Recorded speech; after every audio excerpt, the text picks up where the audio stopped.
Comienzo, doctoras. ¿Qué tal, compañeros? Buenos días. Yo soy el doctor Omar García, soy residente del segundo año. Hoy vamos a tocar el tema de glaucoma, enfacomatosis y condiciones relacionadas. Tenemos la presencia de nuestra tutora, la doctora Arisette Bejar, que es especialista en glaucoma, la que nos ayudó un poquito a relacionar un poquito al glaucoma a estas condiciones que son un poquito extrañas. Y bueno, ya dando un poquito el comienzo, los temas a tratar, vamos a hablar de... ¿Le puedes dar a la siguiente? Vamos a hablar de neurofibromatosis, en este caso la tipo 1 y la tipo 2, que realmente no tienen tanta relación con glaucoma.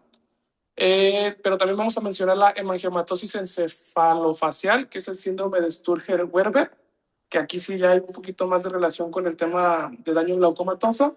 Y condiciones relacionadas, para complementar un poquito más el tema, vamos a mencionar quistes iridianos y tumores del iris, que son un poquito más frecuentes con esto. Como una breve introducción, las facomatosis son un grupo de síndromes caracterizados por hematomas sistémicos del ojo, del cerebro, la piel y en ocasiones ya más severas de vísceras y huesos. Se reconocen manifestaciones clínicas variables en estos síndromes y la atención suele ser una atención integral por distintos especialistas, en el cual entramos los oftalmólogos, los dermatólogos, los neurólogos y ya incluso los oncólogos. Para entrar un poquito en conceptos, pues no tienen las imágenes. Bueno, para entrar un poquito en conceptos básicos, la martia es una anomalía del mismo tejido donde se origina. Ay, me gustaría poner la foto que tengo acá, pero no sé cómo. Se origina del mismo sitio, es un tejido que es una anomalía del mismo tejido, o sea, no hay células distintas, sin embargo, en este caso no es tumoral. En el hematoma es una anomalía del mismo tejido de donde se origina, es igual a la martia, sin embargo, en este caso sí es un caso tumoral. La amartosis sistémica para describir que hay múltiples órganos involucrados. Amartomatosis, perdón. Sistémica es para describir que hay múltiples órganos involucrados.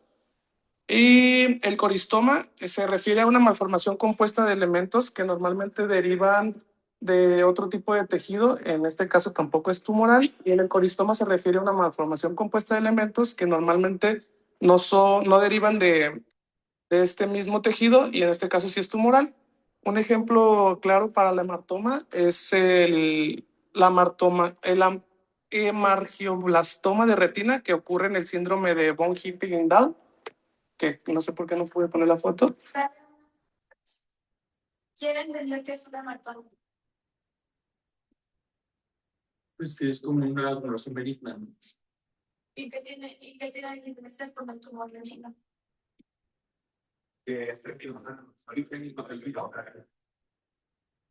Entonces, ¿qué es una hematoma? Es un de la creación de crecimiento, luego de los años, el diseño que no debería ser ese crecimiento de ellos. Bueno, pues sí, te lo digo porque anomalía del mismo tejido, hay que decir que estás comparándolo con el previo. Si lo copias y lo traes, lo que te echas repite porque te lo comparo con un tejido, no es un contexto.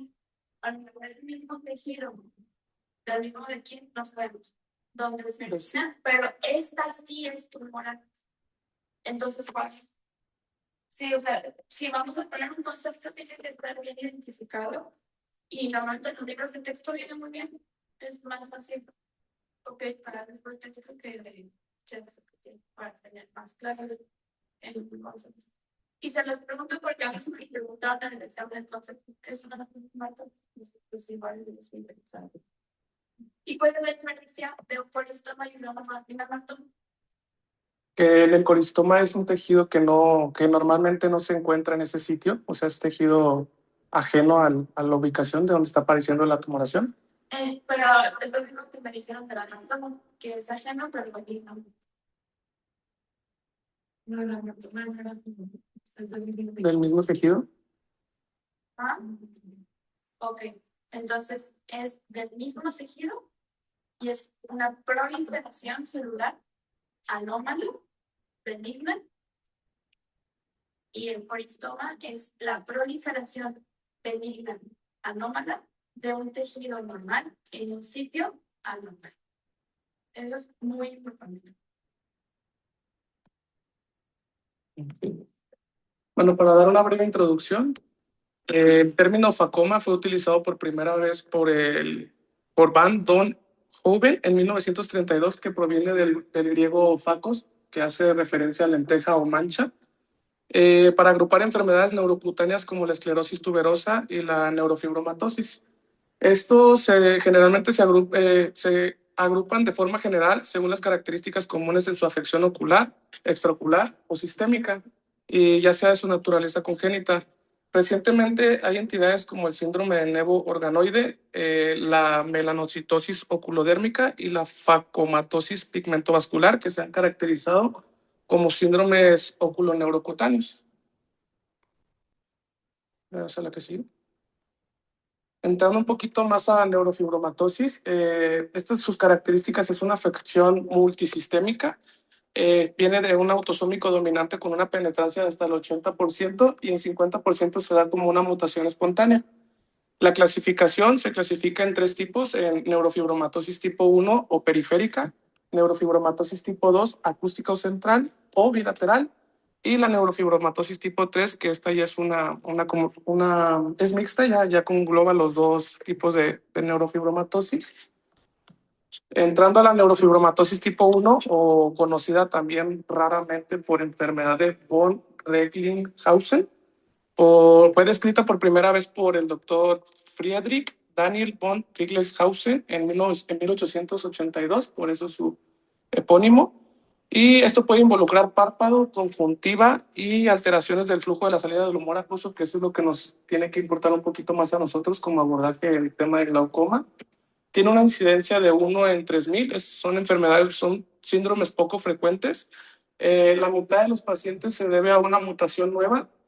Generalmente es una mutación autosómica dominante del gen NF1, el cual disminuye la producción de neurofibromina, la cual su función principal es la supresión tumoral. Esta mutación se encuentra en el brazo largo del cromosoma 17. Ya adentrando un poquito a afecciones de párpados y conjuntivas, podemos encontrar distintas presentaciones. La presentación nodular aparece como solitaria, puede ser una múltiple o puede ser una masa múltiple o solitaria, indolora, bien definida, que generalmente tiene el tamaño de un chícharo sin cambios en su coloración, como podemos ver en la imagen del medio. Sin embargo, hay un poquito de cambio de coloración. En la presentación plexiforme aparece como un engrosamiento difuso del párpado que genera una forma de S. Vendría haciendo esta curvatura del párpado del paciente, en el caso de la foto de hasta arriba. Y ese signo es muy característico de la neurofibroma plexiforme. Y en conjuntiva podemos encontrar un neurofibroma localizado difuso. Entrando un poquito a las afecciones de iris, vamos a encontrar que lo más común es los nódulos de Lynch, que son múltiples amartomas. Es una anormalidad lubrial más común en la neurofibromatosis tipo 1. Aparece generalmente a los 6 años de edad y son amartomas compuestos de melanocitos. Ya también en las afecciones coroideas podemos encontrar nevos unifocales o multifocales. En el neurofibroma plexiforme difuso se ve como una masa elevada pigmentada. En el schwannoma se ve como una masa elevada no pigmentada. Y el melanoma múltiples nevos, se van a encontrar nevos bilaterales que son sugestivos de neurofibromatosis tipo 1. Ya entrando un poquito más a las afecciones del nervio óptico, vamos a encontrar que el bioma del nervio óptico, podemos encontrar edema del nervio óptico, atrofia del disco, vasos optociliares, que esto hace referencia a que son canales vasculares dilatados en el disco óptico que permiten el drenaje alternativo de la sangre de la retina hacia la coroides, y existe obstrucción en el flujo venoso retiniano normal, por eso nos puede llegar incluso a ocasionar una oclusión de la arteria central de la retina. Podemos encontrar las actividades Mm, de otra enfermedad.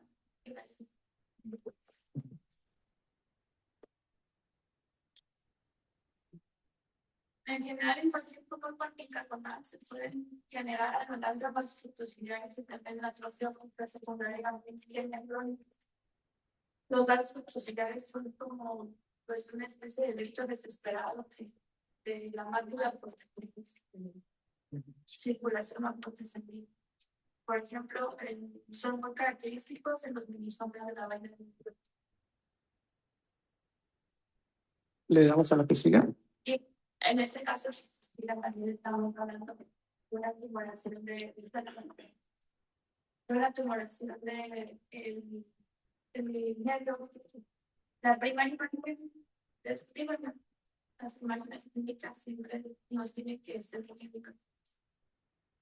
Ok, pues aquí podemos encontrar en la página de abajo podemos encontrar atrofia, incluso edema del nervio óptico.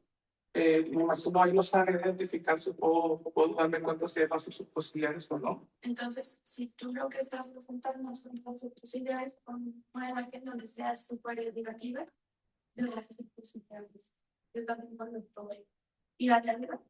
A la de arriba podemos encontrar una masa tumoral de elevación no pigmentada, sin compromiso vascular. Es una fotografía. Es una fotografía clínica de ojo izquierdo aparentemente, donde se encuentra una masa tumoral en la arcada inferior de la región nasal. Una masa tumoral bien delimitada, sin coloración ni pigmento. Que parece pues tener un valor positivo hacia el cuerpo vincular. Es característico que tengamos gliomas de la retina en las grandes neuromas, especialmente la linfoma y la pues tenemos algo similar a la que nos habla de la derivación desde esa zona. Esta no es un glioma en el nervio óptico con colores brillantes. Este es un glioma o más precisamente lo más frecuente son astrocitomas de la retina. En la imagen de abajo, la que está inferior de derecha, es el glioma. No. El glioma vendría por la parte de atrás. No sé, francamente, si esa dosis y ese hipoglobo pueden ser secundarios a una más efecto vulgar.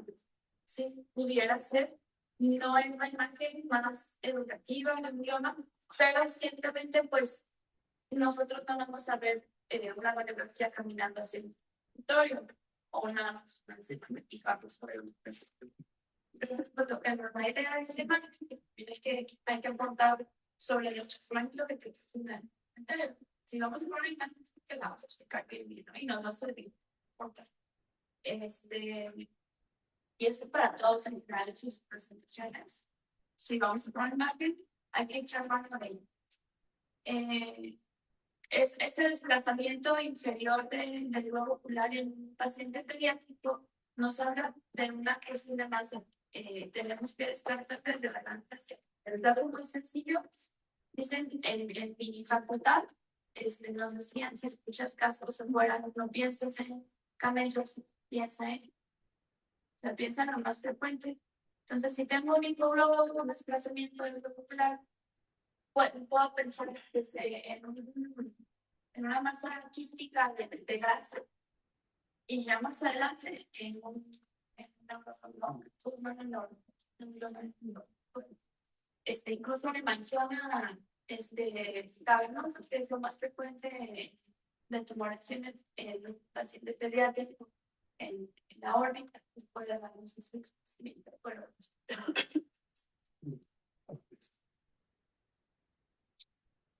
Bueno, el glioma es la manifestación del sistema nervioso central más importante. Se presenta como una ptosis no dolorosa y alteración de la visión, sobre todo en la diferenciación del color. Ante la sospecha podemos solicitar un ATAC o en este caso una resonancia magnética en el cual evidencia un glioma del nervio óptico en un niño de 4 años con proptosis. En la imagen A tenemos una imagen axial ponderada en T1 sin contraste, donde muestra una masa fusiforme e intensa. En esta parte de aquí. Del nervio óptico. Y en la imagen B ya podemos encontrar el mismo corte, un corte axial ponderado en T1 con supresión grasa. Ya es postcontraste donde se evidenciaba más delimitada la masa. Entonces, ¿cuál es el primer estudio? Dice, harían de la sospecha de solicitar un ataque. ¿Qué estudio estamos viendo? Una resonancia magnética. Entonces, ¿qué estudio nos da más información? Una resonancia magnética. El ataque nos puede evidenciar un poquito más a fondo de tema de hueso, cuando ya hay un compromiso óseo, o cuando incluso habla de calcificaciones, que ya son casos muy raros. Esa resonancia que te hace pedir el proceso. No sé. Una resonancia de cráneo.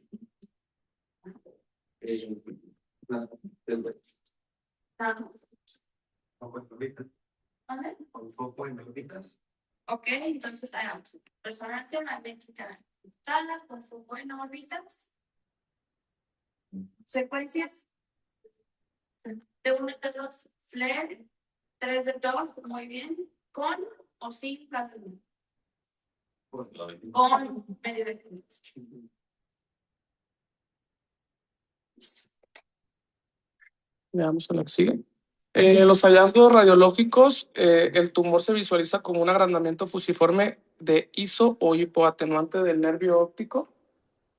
Aquí, la verdad, tampoco encontré, no sé si hace referencia a isoatenuante del nervio óptico, porque también dice que va a haber una alteración en la tortuosidad de su camino, pero no sabría describirlo tampoco, doctora, la lesión en este caso. Ok, ahí te la luz. Si no, yo lo digo. Vale.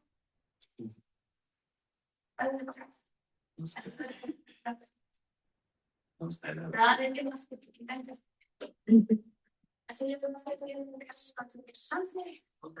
No.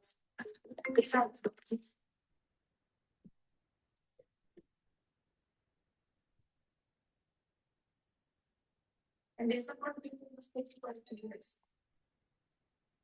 Es una tarde. ¿De qué color es una cosa? Blanca. No. ¿Es de hueso? Bien. Sí, el hueso se color sabe.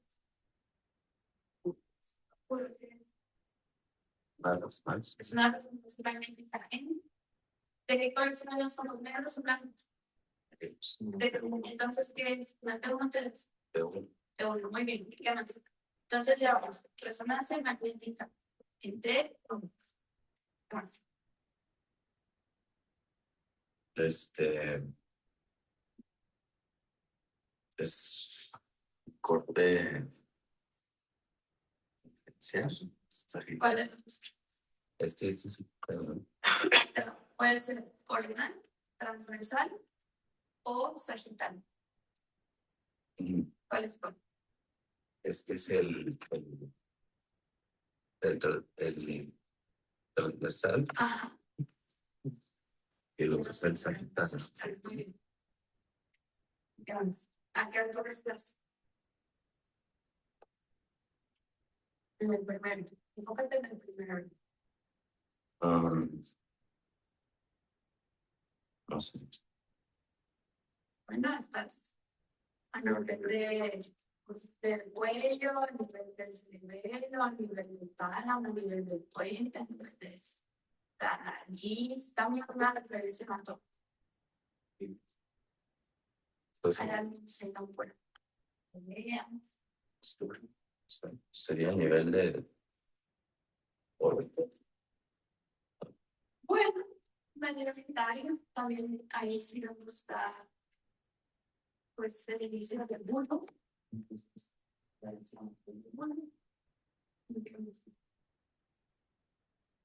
Y que, a ver, ahora sí, elefante en el cuarto. ¿Qué es lo que está señalando este asterisco? Entonces está señalando como una.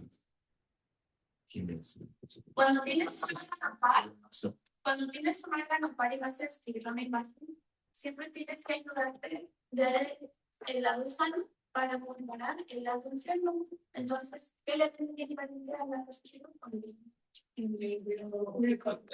Ajá. Pero no se ve como. Se ve después a las piezas. El orden se montaje, Esto lo suave. Tiene se toxicidad. ven rosados, que creo que la característica más llamativa de ese tipo es que se vea un engrosamiento irregular, homogéneo, que altera la curvatura natural del neurotip, bien delimitado. Si no, no hay una tumoración ahí poco delimitada, etcétera. Sería distinto a un otro tumor, por ejemplo, una hemangioma, que no invade los tejidos circundantes, que abarca la totalidad del nervio óptico en su trayecto en esa porción de la órbita.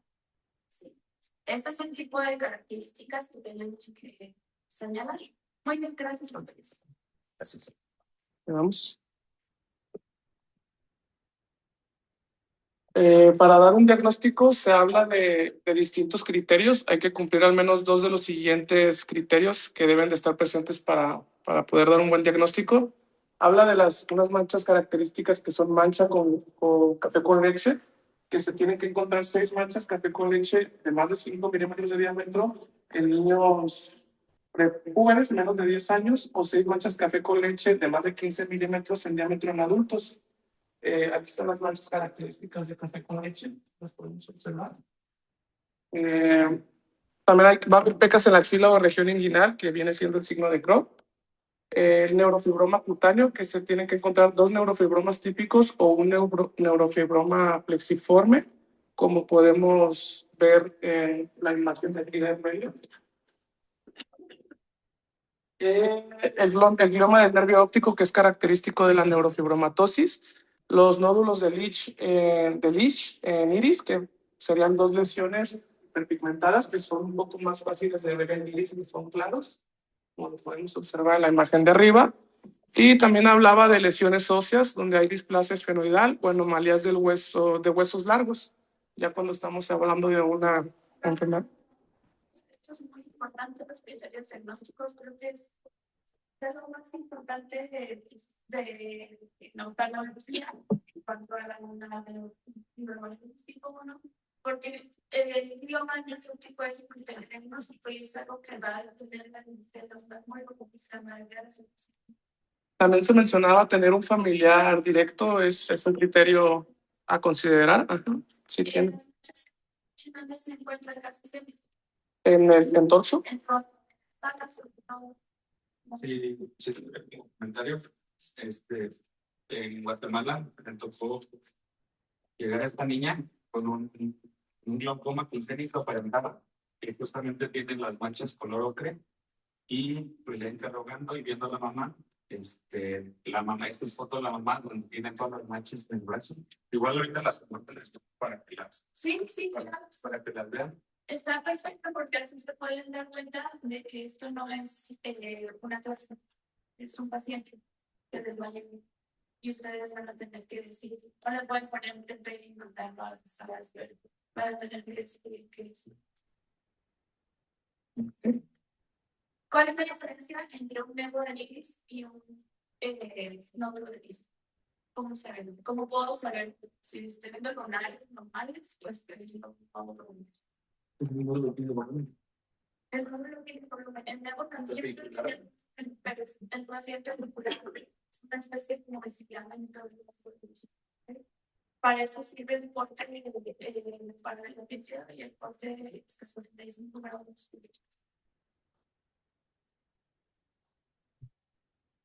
Para el manejo, en estos casos la mayoría de las lesiones no requieren un tratamiento. Cuando estamos viendo nódulos de Leach, hipertrofia congénita LPR y amartomas astrocítico de la retina, se mantienen en observación. Ya cuando observamos un melanoma coroideo, un schwannoma que requiere radioterapia, resección o ya en casos muy avanzados incluso hasta la enucleación del órgano. También se ha estado evaluando el uso de sirolimus, que es un inmunosupresor. Este todavía se encuentra en estudio, todavía no es como considerado un tratamiento de primera línea para estas patologías. La mayoría se observan. Sirolimus se utiliza mucho para muchas cosas, pero no específicamente para estos. Ya entrando un poquito más a la neurofibromatosis tipo 2, esta es todavía menos frecuente que la neurofibromatosis tipo 1. Tiene una incidencia de 1 en 25,000, sí tiene una penetrancia del 100% y su prevalencia de 1 en 100,000. Aquí la mutación es en el gen NF2, en el cromosoma 22q12.2. Este gen produce merlina, que es un supresor, y al haber una mutación, pues ya no tenemos ese gen que nos ayuda a suprimir el tumor.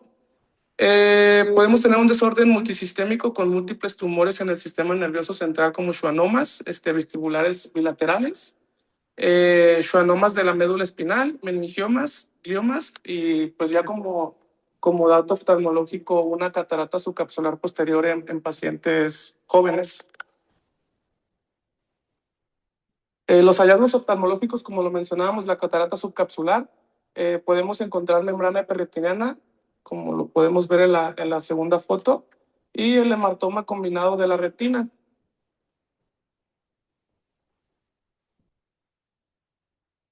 Para el diagnóstico, aquí sí ya son más directos, ya tenemos que encontrar una masa tumoral bilateral del octavo par craneal, conformado mediante resonancia magnética o tomografía computarizada. Prácticamente tenemos que verlo para dar un diagnóstico. O un tumor unilateral del octavo par craneal, además de un familiar de primer grado con neurofibromatosis, o dos de los siguientes alteraciones, que sea un meningioma, un glioma, un schwannoma o una opacidad subcapsular posterior del cristalino juvenil, además también de la relación de un familiar de primera línea con neurofibromatosis tipo 2. ¿Cómo se hace con un schwannoma en tu consulta? Con un schwannoma podemos encontrar la protusión, la tosis, Schwannoma, a ver,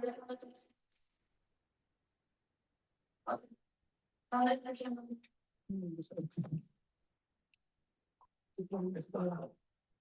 Muy bien. ¿Qué estudio es ese? Una resonancia magnética en T2 A nivel del, de bueno, donde vemos, una masa hiperrefléctica, aquí no son reflectores, son densidades. hipodensa, bilateral, hiperdensa y bilateral a nivel del puente. Ok, y delimitada por un contenido heterogéneo. Los valores más así, sí, tienen que empezar así. ¿Les da proteína algo? No. ¿Cómo se ve un schwannoma? También se llama schwannoma del acústico, que es el octavo de la reunión.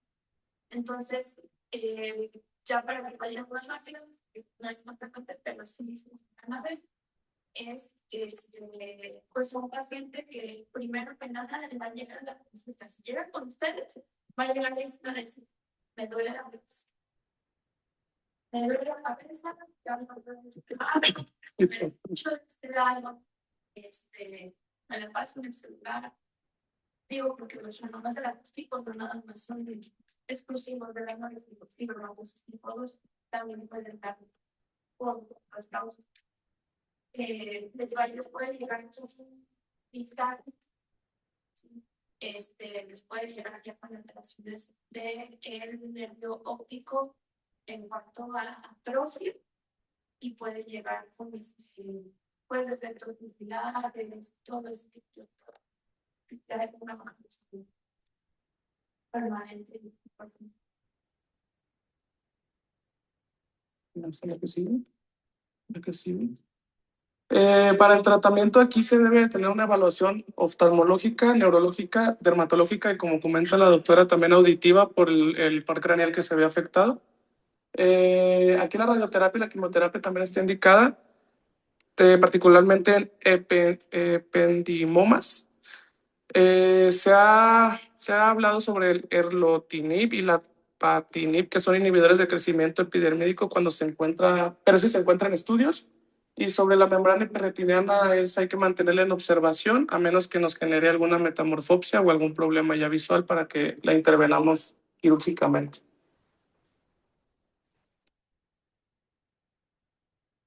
Esas son las manchas características que comentábamos de café con leche. que se encuentran generalmente en torso, en la espalda. La neurofibromatosis tipo 3 o mixta se caracteriza, características adicionales son las manchas café con leche, que sin embargo también las podemos encontrar en las otras neurofibromatosis. Pecas y neurofibromas cutáneos, particularmente en las palmas de las manos. Aquí no se observa un glioma de nervio óptico, eso también es característico. Y los neuromas acústicos y meningiomas y neurofibromas espinales son las características predominantes. Ahora sí, ya entrando un poquito más a un tema relacionado con glaucoma, vamos a hablar de la hemangiomatosis encefalofacial, que viene siendo el síndrome de Sturger-Weber. También se le conoce como angiomatosis encefalotrigeminal. Sus características principales son el nebus flammeus o mancha de vino oporto que podemos apreciar en el lado izquierdo del pacientito. Aquí es una angiomatosis leptomeningia ipsilateral. Hace referencia a que el riesgo de glaucoma se relaciona mucho con, es ipsilateral a la mancha oporto, de vino oporto, perdón. Aquí hay una alteración en el gen GNAQ. Su incidencia también es muy rara, son uno de 50,000 recién nacidos vivos. Y la patogenia de la mancha oporto es una ectasia progresiva de la red vascular cutánea superficial. Los hallazgos oftalmológicos, como ya los mencionábamos, el nebus flammeus o mancha de vino oporto, como podemos apreciar en la foto de la imagen en la parte superior izquierda, va a haber una anomalía vascular en el músculo recto y la superficie epivulvar, como podemos apreciar, y el hemangioma coroideo difuso hasta en un 50%, 55% de los casos. Hacía mención sobre un signo del capsul, de salsa de capsul, salsa de tomate, perdón. La verdad no sabría cómo describirlo, si sería en estas imágenes de aquí abajo. No sé si a lo mejor con mucha imaginación.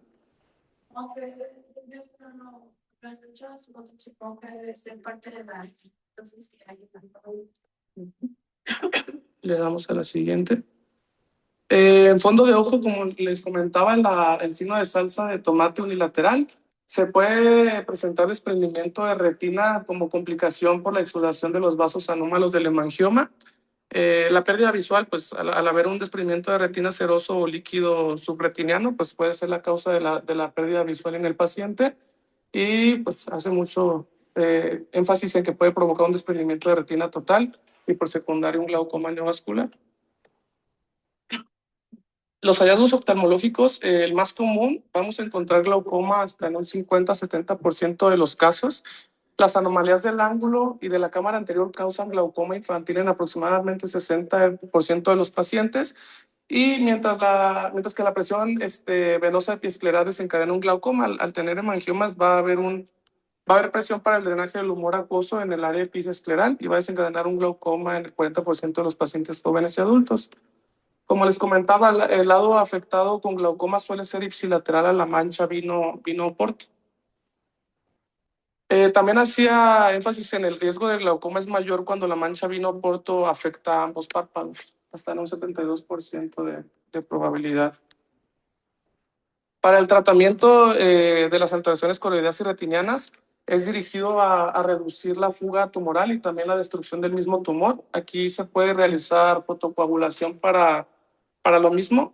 Y en el tratamiento del glaucoma hablaba de tratamiento tópico de por vida y ya en casos muy, muy severos valorar cirugía en caso necesario.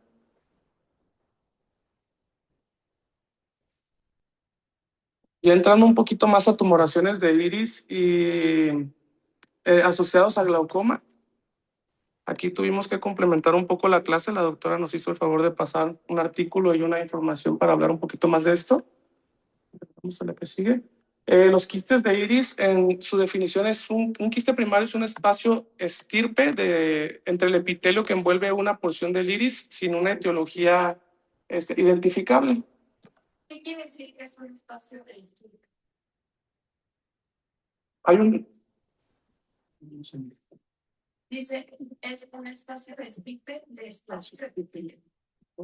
Soy cambiada.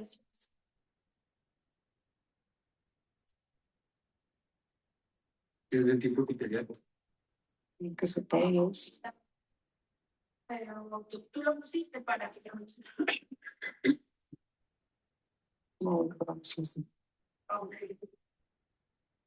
Lo que pasa con los quistes es que el índice de mapas de estirpe del mesénquima y del neuroectodermo, que son ambos estirpes. Entonces, lo que sucede es que entre en la formación y en la unión de estos dos estirpes embrionales existe una separación laminar que a la larga se va acumulando líquidos, y la de líquidos se hace un quisquis.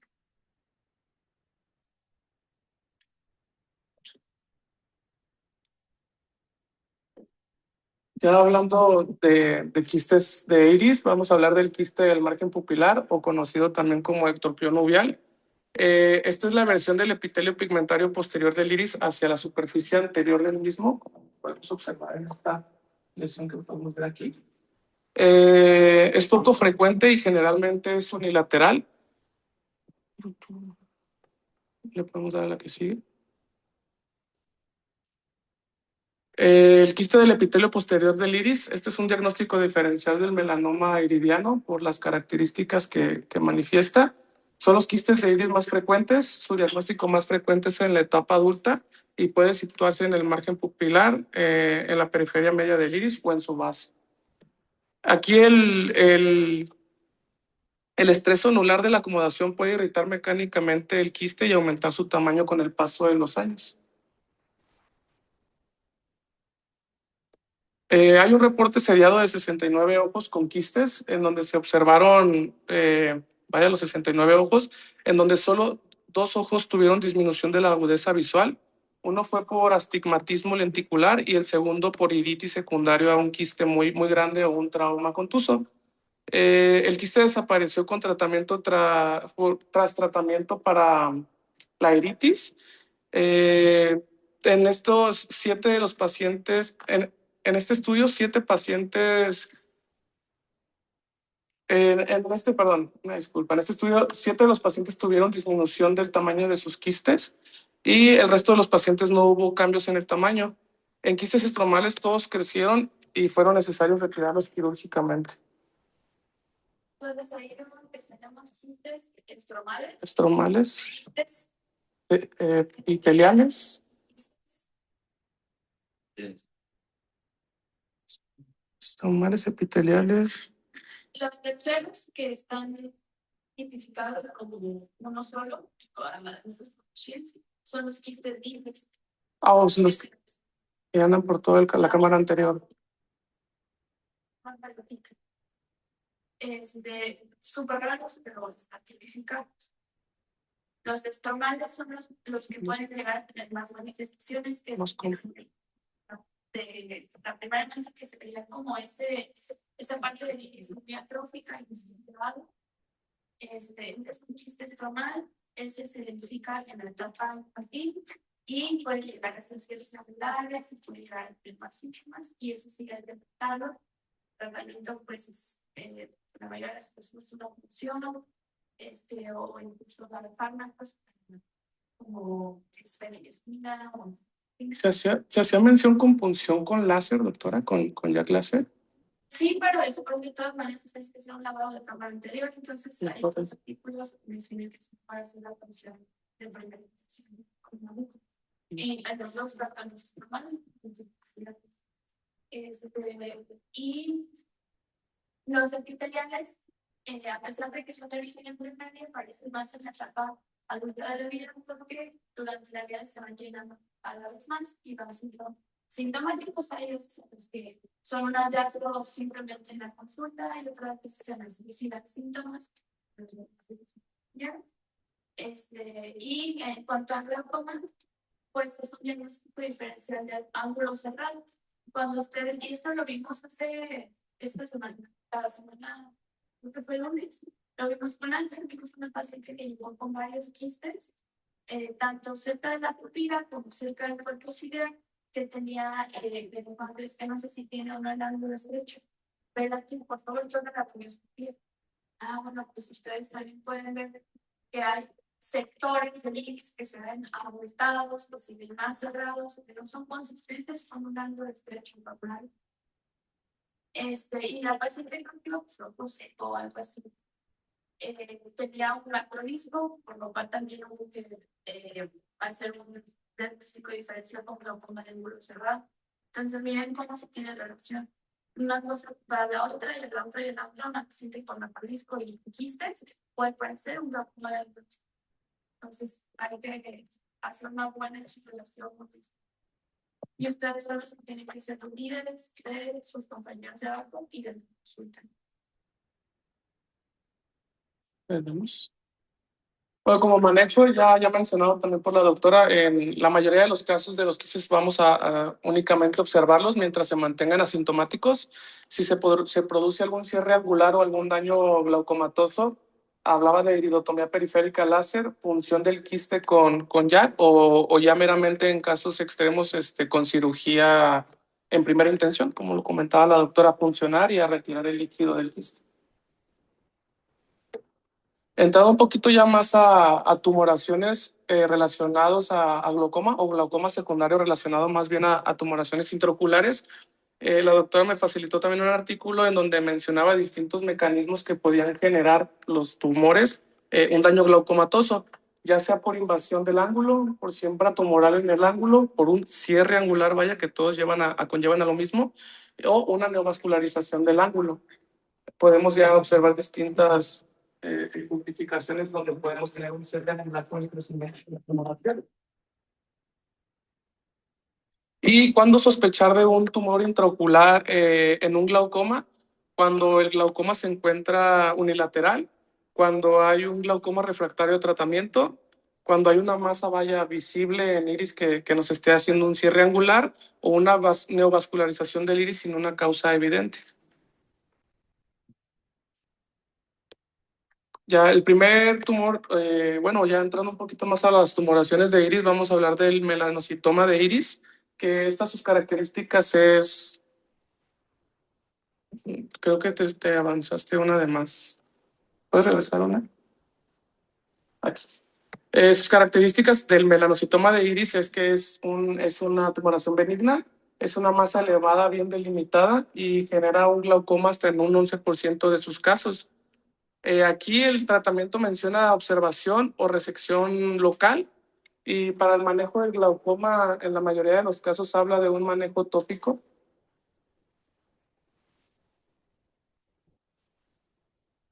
Ya pasando al melanoma de iris, ya tiene características de mayor riesgo de metástasis. Hay una invasión angular y genera un glaucoma secundario hasta en un 33% de los casos. El tratamiento sigue siendo tópico o ciclofotocoagulación para disminuir la producción del humor acuoso. Aquí mencionaba que hay que evitar tratamientos quirúrgicos como TRAVE o válvulas por su alto riesgo de diseminación. El melanoma trabecular, característico, también es un tumor muy raro.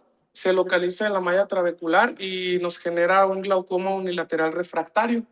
Aquí el tratamiento sí mencionaba que se podían realizar cirugías mínimamente invasivas o trabeculectomía en su caso, o dispositivos de drenaje para controlar la presión intraocular.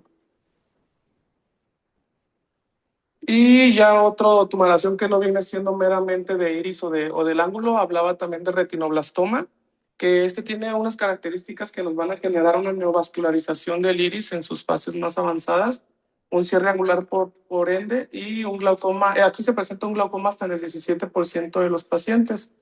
Son patologías poco frecuentes que realmente para cuando llegan a ese estadio ya es un muy mal pronóstico.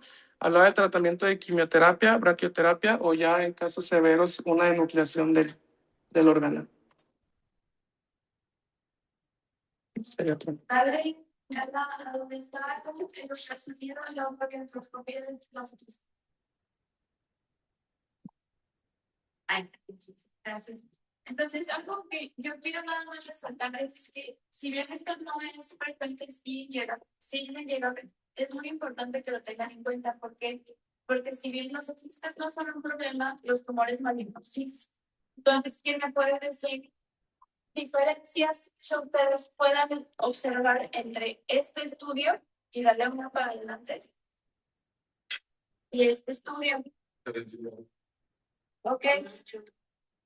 ¿Vale? Contenido. La localización. Bueno, el tamaño puede ser muy variable. La localización es importante, una de las limitaciones, entonces adelante, ¿dónde? La delimitación también. ¿Cómo se lo- La delimitación y están más delimitados cuáles. Las tumoraciones. La tumoración maligna. Y uno se presenta por delante del iris y otro se presenta posteriormente. También puede ser. Bueno, en este estudio sí, pero el problema es que muchas veces, dale otra vez el ultramicroscopio, los tumores malignos también, los melanomas reales, también pueden ser del epitelio posterior del iris. ¿Por qué? Porque hay muchísima melanina, muchísima. ¿Cómo voy a diferenciar entre que si ese es un quistecito y mi paciente tiene un hallazgo de glaucoma y además tiene un quiste, porque sí puede pasar, y tenemos unos 6 casos registrados con la doctora Brenda? Pacientes que tienen glaucoma, es más, que glaucoma de ángulo abierto, ni siquiera cerrado, y tienen quistes, y de hecho, un factor y un fármaco que puede aumentar el volumen de los quistes son los análogos de las prostaglandinas. Entonces, si ustedes tienen un paciente con glaucoma y de repente le empieza a botar el iris, entonces es un quiste. ¿Y qué tal que es un glaucoma avanzado y le tienen que hacer una trave y tienen quistes?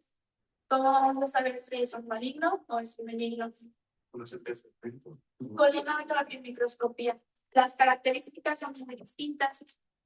Bueno, empezando con la ultramicroscopía, los quistes están bien delimitados, tienen un contenido homogéneo y no alteran en la dilatación pupilar a la redondez de la pupila. Muchas veces se dilata la pupila y si ustedes agarran el mango de toda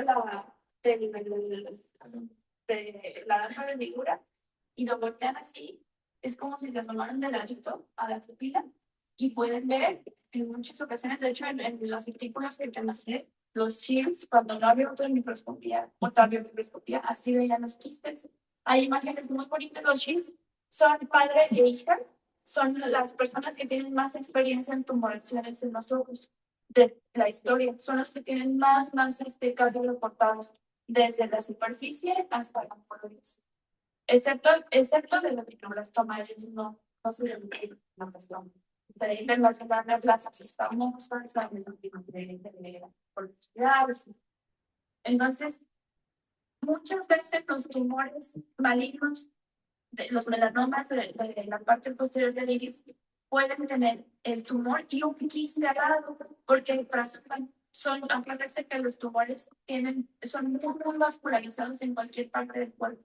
Y mucha vascularización puede hacer que se haga un quiste. Entonces, las tumoraciones malignas retroilianas son heterogéneas, mal definidas, invaden otras estructuras. Aquí está bien delimitado al inicio. Sí lo van a ver aquí, ¿no? Porque es súper evidente. Aquí está bien delimitado la parte posterior del iris. Los tumores malignos van a ver que invaden la esclera, invaden el ángulo, invaden la hora, invaden, no sé, cualquier tejido. Y al momento de dilatar al paciente, la dilatación pupilar va a ser bien irregular, va a estar afectado por ese tipo. Para el paciente, yo te digo hasta dónde. Más. Ahí. Si se fijan, esta tumoración maligna está incluso alterando la forma de la misma forma. Se ve, aquí no se ve redondito, ¿sí? Y no sabemos porque está cortada la imagen si este sector de aquí está desplazado en limbo o es una invasión en la conjuntiva y en el limbo del mismo tumor ya hacia afuera. Esto sí nos llega a la consulta, sí nos ha llegado a la consulta, es así. Una ocasión nos llegó una melanoma primaria de la urea en una etapa terminal con metástasis a hígado en un paciente adulto mayor en la final en Vallarta. Si no llegó, terminó eviscerado y lo mandamos a consultorio. Y la evisceración fue paliativa. porque tenía mucho dolor y la presión estaba en 70. Y si llegan al glaucoma. ¿Por qué? ¿Quién va a llegar con un especialista en cáncer de ojo? Sí hay especialistas en oncooftalmos, pero hay otros principales. Entonces, bueno. Y la otra paciente que nos llegó, y de hecho eso es lo más frecuente, son metástasis. Y de lo más frecuente que hay metastásico en el ojo es la mama.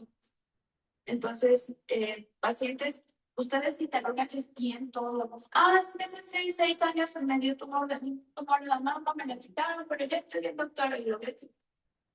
Le dicen la endoscopía y tiene ahí un algodoncito obviamente, espero que les llegue menos evidente que esto. Un algodoncito ya está. Pues a nadie le gustaría que se fuera tu tía, tu abuelita, tu mamá. Entonces hay que explorar bien ese tipo de cosas. Bueno, hasta aquí era un comentario. Ciertamente y afortunadamente no son consecuentes, pero el paciente a veces se coge varias enfermedades al mismo tiempo y hay que saber los diagnósticos iniciales. ¿Cuáles son los tumores que más pueden causar glaucoma? Tumores. Había uno que mencionaba hasta el 100%. Que no sean retinoblastoma, porque eso es melanoma. Todo lo que melanoma es así que te van a separar. ¿Cuándo? Son del cuerpo civil. Entonces, ¿cuáles son los quistes más frecuentes? Los... Instrumentos. No, son los menos frecuentes. Los epiteliales. Y la localización más frecuente de los quistes epiteliales es cerca de la raíz del iris, y la segunda localización más frecuente es cerca del margen. Eso tengan en cuenta porque es súper frecuente. Los Shields identificaron 3 factores que me parecen más frecuentes en la aparición o en el aumento de volumen de los quistes. 1. Uso de anticonceptivos orales. Mujeres en etapa fértil que usan anticonceptivos pueden tener quistes frecuentemente, sí, muchas. O mujeres en su etapa de menopausia que están usando alguna asistencia hormonal. Virus, infecciones virales del ojo y uso de análogo de prostaglandinas. Los análogos de prostaglandinas pueden hacer que el quiste que ya existe aumente de volumen y al retirar el análogo pueden incluso regresar a su tamaño original. En cuanto a la neurofibromatosis tipo 1, quedó claro cuáles son los criterios diagnósticos. En cuanto al síndrome de Stretch-Weber, quedó claro cuál es el mecanismo por el cual la glaucoma o aumenta la presión intraocular. ¿Cuál es? Toxificaciones. ¿Cuál es? ¿Por qué la glaucoma de Stretch-Weber? Ok, y sí.